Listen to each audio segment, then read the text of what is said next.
ಈಗ ದಚ್ಚು ಅವರು ನಿಮ್ಗೆ ಮೊದ್ಲಿಂದಾನು ಸ್ನೇಹಿತರು. ಹೌದು.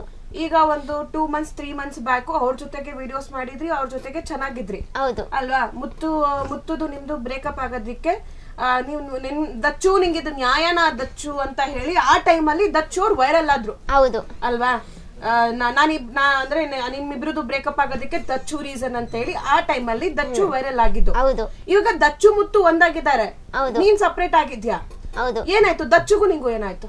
ದಚ್ಚು ಏನ್ ಗೊತ್ತಾ, ಇವಾಗ ದಚ್ಚು ನನ್ನ ಬಗ್ಗೆ ಎಲ್ಲೆಲ್ಲೋ ಇವರು ಎಲ್ಲಾರ ಹತ್ರನು ಅವಳು ಅವ್ರ ಮನೇಲಿ ಎಲ್ಲಾ ಹುಡುಗಿರು ಪರ್ಸ್ನಲ್ ಆಗಿ ಎಲ್ಲ ಆಗ್ತಾರೆ, ಗರ್ಲ್ಸ್ ಪ್ರಾಬ್ಲಮ್ ಇರುತ್ತೆ, ಅದನ್ನೆಲ್ಲ ತಗೊಂಡೋಗಿ ಬೇರೆಯವ್ರ ಹತ್ರ ಶೇರ್ ಮಾಡೋದು. ಒಂದು ಫ್ರೆಂಡ್ ಅವ್ರ ಮನೇಲಿ ತಂಗಿ ಒಬ್ಳು ಇದ್ದಾಳೆ, ಎಲ್ಲರೂ ಇದ್ದಾರೆ, ಸೊ ಎತ್ಕೊಂಡು ಹೋಗಿ ಇನ್ನೊಬ್ರ ಹತ್ರ ಶೇರ್ ಮಾಡೋದು. ಅದು ಹೆಂಗೋ ಮುತ್ತುವಿಂದಾನೆ ನನಗೆ ಗೊತ್ತಾಗಿದ್ದು. ಮುತ್ತು ಎಲ್ಲಾರ ಹತ್ರ ಯಾರೇ ನನ್ನ ಜೊತೆ ಮಾತಾಡ್ತಾರೆ ಅವ್ರ ಜೊತೆ ಎಲ್ಲ ಹೇಳಿದ್ದಾನೆ. ಸೊ ನನಗೆ ಹಂಗೆ ಗೊತ್ತಾಗಿದ್ದು.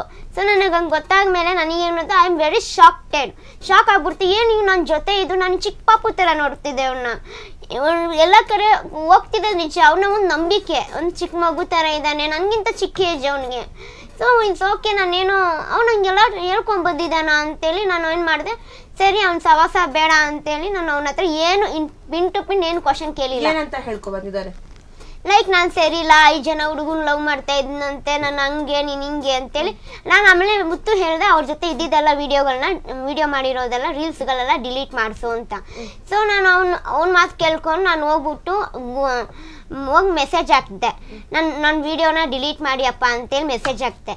ಆವಾಗ ಅವ್ರ ಮನೆ ತಿಂದಿದ್ದು ಉಂಡಿದ್ದು ಎಲ್ಲರೂ ತಗೊಂಡು ಹೋಗ್ಬಿಟ್ಟು ಜಗಳ ಆಡಿದ್ರು, ನೀನು ಅಂತವಳು ಇಂತ, ಮತ್ತೆ ಯಾರ್ದೋ ಕಾಲ್ ಸಮ ಅಂತಾನೂ ಹೇಳ್ಬಿಟ್ರು ನನಗೆ.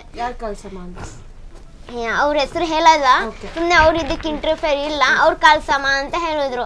ನಾನು ಅದನ್ನೆಲ್ಲ ಕೇಳಿಸ್ಕೊಂಡು ನಾನು ಬಿಟ್ಬಿಟ್ಟೆ, ಇಂಥವ್ರು ಸವಾಸ ಬೇಡ ಅಂತೇಳಿ ನಾವು ಮಾತಾಡೋದೇ ಬಿಟ್ಟೆ. ಅವ್ರ ಜೊತೆ ರೀಲ್ಸ್ ಮಾಡೋಕ್ಕೂ ಹೋಗಲ್ಲ, ಅವ್ರು ತಿರುಗಿ ಕೂಡ ನೋಡ್ತಾ ಇದ್ದಿಲ್ಲ. ಆಮೇಲೆ ಒಂದು ಟೈಮ್ ಇವಾಗ ಮುತ್ತು ನಾನು ಲೈಕ್ ಪ್ಲ್ಯಾನ್ ಮಾಡ್ಕೊಂಡಿದ್ರಿ, ಸರಿ ಇವಾಗ ನಾವು ಚೆನ್ನಾಗಿದ್ದೀವಲ್ವಾ, ನಾನು ಅವನಿಗೂ ಹೇಳಿದೆ ಈ ದಾರಿ ಎಲ್ಲ ಬೇಡ, ನಾ ಇಬ್ರು ಒಟ್ಟೆ ಜೀವನ ಮಾಡೋಣ ಅಂತೇಳಿ ನಾನು ಹೇಳಿದೆ, ಅವನು ಹೇಳಿದ್ನಲ್ಲ. ನೀವು ಮುತ್ತು ಏನ್ ಮಾತಾಡ್ಕೊಂಡಿದ್ರಿ, ನಾವಿಬ್ರು ಚೆನ್ನಾಗಿರೋಣ, ಬೇರೆ ಯಾರು ನಮ್ಮ ಮಧ್ಯೆ ಬೇಡ, ನಾವೇ ಏನೋ ಪ್ರಮೋಷನ್ಸ್ ಮಾಡೋಣ, ನಾವೇ ಮುಂದೆ ಹೋಗೋಣ ಅಂತ. ಅದಕ್ಕೆ ಮುತ್ತು ಒಪ್ಕೊಂಡಿದ್ದ. ಅವನು ಹೇಳಿದ. ಆಮೇಲೆ ಹೆಂಗಿದ್ರು ನಮ್ ಕೃಷ್ಣ ಅವರು ನನ್ನ ಫ್ರೆಂಡ್, ಅವರು ನನ್ಗೂ ಅವ್ರಿಗೂ ವಯಸ್ಸು ಡಿಫ್ರೆನ್ಸ್ಗಳಿದೆ.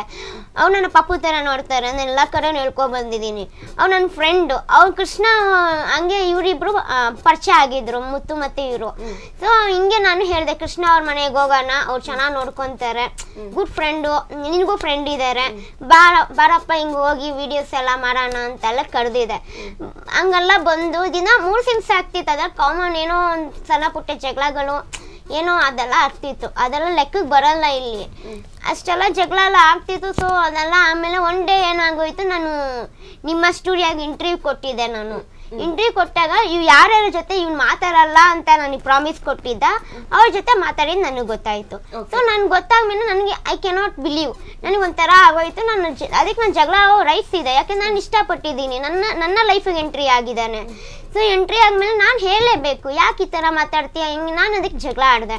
ಸೊ ಜಗಳ ಆಮೇಲೆ ಮಾರನೇ ದಿವಸ ಏನಾಯ್ತು, ಇವರ ಅಕ್ಕ ಭಾವ ಅಂತೂ ಏನೋ ಒಂದು ಅವ್ರ ಫ್ಯಾಮಿಲಿ ಪರ್ಸ್ನಲ್. ಸೊ ಅವ್ರ ಫ್ಯಾಮಿಲಿಯಲ್ಲಿ ಏನೋ ಪ್ರಾಬ್ಲಮ್ ಅಂತ ಏನೋ ಅವ್ರ ಅಕ್ಕ ಭಾವ ಹತ್ರ ಎಲ್ಲೋ ಹೋದ್ರು. ಸರಿ ಹೋಗ್ಮೇಲೆ ಇವ್ನಿಗೆ ಹೇಳಿದ್ರು, ನೋಡಪ್ಪ ನಾವು ಇವತ್ತು ಬರೋಕ್ಕೆ ಲೇಟ್ ಆಗುತ್ತೆ, ಕಾವ್ಯ ಅಕ್ಕನೂ ಇದ್ದಿಲ್ಲ. ಸೊ ಅವ್ರು ಆಚೆ ಹೋಗಿದ್ರು, ಬರೋಕ್ಕೆ ಲೇಟ್ ಆಗುತ್ತೆ, ನೀನು ಇವತ್ತು ಒನ್ ಡೇ ಇಲ್ಲೇ ಇರು, ನಿಮ್ಮ ಫ್ರೆಂಡ್ ಮನೆಗೆ ಹೋಗ್ತೀಯಾ, ಹೋಗ್ಬಿಟ್ಟು ಬಂದ್ಬಿಡು ಅಂತ ಹೇಳಿದರು. ಇವನೇನು ಮಾಡಿದ್ದಾನೆ, ಎಗ್ ರೈಸ್ನ ತೊಗೊಂಬಂದು ನನಗೆ ಕೊಟ್ಬಿಟ್ಟು 9 ಗಂಟೆಗೆ ಬರ್ತೀನಿ ಅಂತಂದ. ಸೊ ಆಮೇಲೆ 9 ಗಂಟೆ ನಾವು ಆಚೆ ಹೋಗಿದ್ರಿ. ಸೊ ನಾವು ಕಾಲ್ ಮಾಡಿದಾಗ ಏನಂದ, 9 ಗಂಟೆಗೆ ಬರಲ್ಲ, ನಾಳೆ ಬೆಳಿಗ್ಗೆ ಬರ್ತೀವಿ ಅಂತಂದ. ಸರಿ ಕಾವ್ಯ ಅಕ್ಕ ಹೇಳ್ತು, ಓಕೆ ಫೈನ್, ಅವ್ನ ಪಡಗೆ ಅವನೊಬ್ಬಿರು, ಯಾಕೆ ನೀನು ಇದು ಮಾಡ್ತೀಯಾ ಅಂತೆಲ್ಲ ಹೇಳ್ತು. ಸೊ ನಾನು ಆಮೇಲೆ ಓಕೆ ಅಂತ ಬಿಟ್ಟೆ. ಮಾರನೇ ದಿವಸ ನೋಡಿದ್ರೆ ಇವ್ರನ್ನ ಪಿಕ್ ಮಾಡಬೇಕಿತ್ತು, ಇವರು ಮನೆಗೆ ಬರೋವಾಗ ಇವ್ರನ್ನ ಪಿಕ್ ಮಾಡಬೇಕಿತ್ತು. ನಾನು ಅಕ್ಕ ಇವ್ರು ಹೇಳಿದ್ರು, ರೀಲ್ಸ್ ಮಾಮೂಲಿ ನಮ್ದು ಏನು ಕಾರ್ಯಕ್ರಮ ಇತ್ತು, ಅದು ಏನು ಚಟವಳಿಕೆ ಇತ್ತು ಅದನ್ನ ನಾವು ಮಾಡಲೇಬೇಕು, ವಿಡಿಯೋಗಳನ್ನ ಮಾಡೋಣ ಅಂತೇಳಿ ಇವನು ಕರೆದು ಅವನು ಕರೆದಾಗ ಅವನು ಹೇಳ್ದ, ನೀವು ಯಾವ ಲೊಕೇಶನ್ ಸೆಂಡ್ ಮಾಡಿ ಆ ಲೊಕೇಶನ್ ಬರ್ತೀವಿ ಅಂತ. ಅಲ್ಲಿ ಲೈಕ್ ಹೆಂಗೆ ಕಾಯ್ದಿದ್ದೀವಿ ಅಂದರೆ ಲೈಕ್ ಸಮಥಿಂಗ್ ಹುಚ್ಚು ನಾಯಿ ಥರ ಕಾಯ್ದಿದ್ದೀವಲ್ಲಿ ನಾವು. ಇವ್ನು ನೋಡಿದ್ರೆ ಇನ್ನೂ ಬಂದಿಲ್ಲ.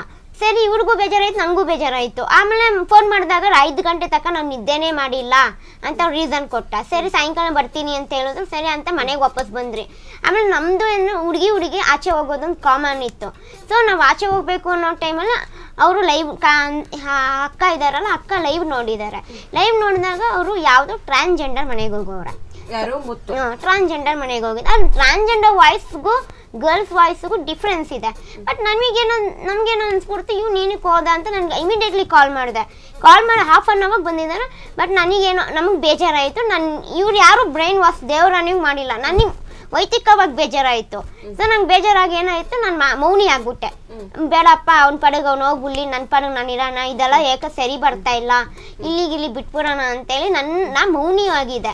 ಬೆಳಿಗ್ಗೆ ಇವ್ರಿಗೆ ಒಂದೇ ಪ್ರಶ್ನೆ ಕೇಳೋದು, ನೋಡಪ್ಪ ನೀನು ಒಂಟಿ ಹೆಣ್ಮಗು ನಿನ್ನ ನಂಬ್ಕೊಂಡು ಬಂದಿದ್ದಾಳೆ, ನೀನು ಹೆಂಗೆ ಬಿಟ್ಟು ಹೋದೆ, ಅಷ್ಟೇ ಪ್ರಶ್ನೆ ಕೇಳಿದ್ದಕ್ಕೆ ಇವರು ಬ್ರೈನ್ ವಾಶ್ ಮಾಡಿದ್ರು. ಇವ್ರು ನನ್ನ ಬಗ್ಗೆ ಮಾತಾಡಿದ್ರು, ಹಾಗೆ ಹೀಗೆ ಅಂದ್ಕೊಂಡು ಅವ್ರ ಜೊತೆ ಮಾಡಿದ ರೀಲ್ಸ್ನೆಲ್ಲ ಕೊಲಾಬ್ರೇಷನ್ ಕೊಟ್ಟಿದ್ನೆಲ್ಲ ರಿಮೂವ್ ಮಾಡಿದೆ.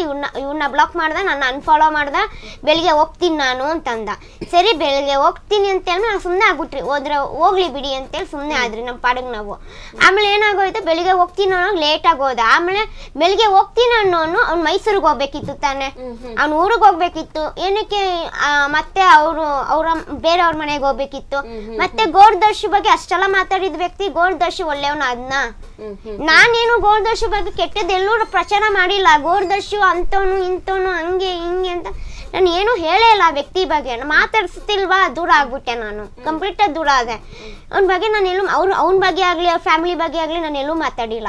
ಸೊ ಇವ್ನು ಮಾತಾಡಿದ್ದು, ಇವ್ನು ದೇವರಾದ, ನಾನು ಬೇರೆ ಥರ ಅದನ್ನ. ಸೊ ಅವ್ರು ಕಷ್ಟದಲ್ಲಿದ್ದಾಗ ಗೋರ್ದರ್ಶು ಇದ್ದಿಲ್ಲ ಅವನಿಗೆ, ನಾನಿದೆ.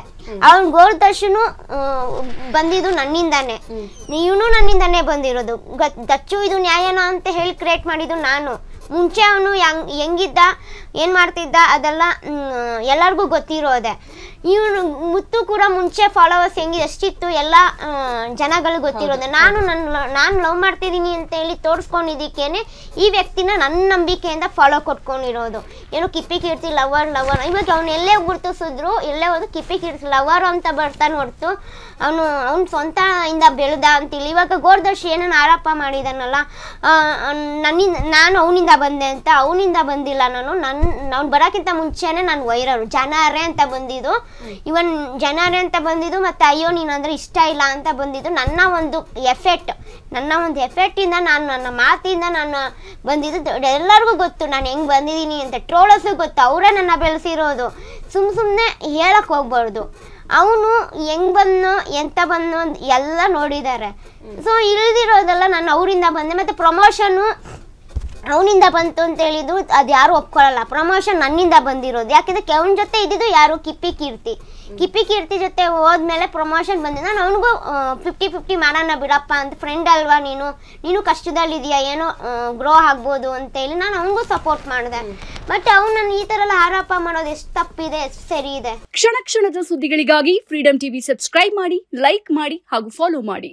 ಹೊಸ ಸುದ್ದಿಗಳ ನೋಟಿಫಿಕೇಶನ್ಗಾಗಿ ಬೆಲ್ ಐಕಾನ್ ಮೇಲೆ ಕ್ಲಿಕ್ ಮಾಡಿ.